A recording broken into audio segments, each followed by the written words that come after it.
Wala sa talent yan. Nasa sipag yan. Sa ating buhay, marami tayong kilala na mga tao na magaling naman. Grabe ang talent.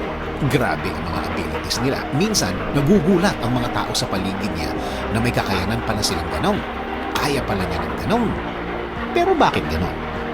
Bakit ganon ang kalagayan niya sa buhay? Bakit parang hindi match?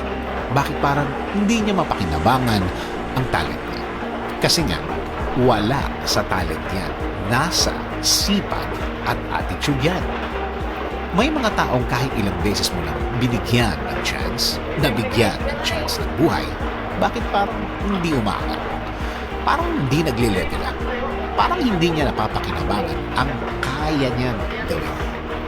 Di nga ba, sabi nila, hard work beats talent when talent doesn't work hard. Kailangan talaga ng tamang plano at approach sa buhay na ito. Gamit mo ang iyong talent. Kung hindi, walang mangyayari niyan.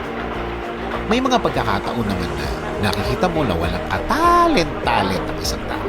Pero nakikita mo na gusto talaga niyang matuto. Gusto talaga niyang mag-focus. Kahit mga barkada time o labas-labas, kaya ng isakripisyo basta madagdagan lang ang alam niya at mag-level up ang talent niya. One day, ang galing-galing na niya. Magugulat ka na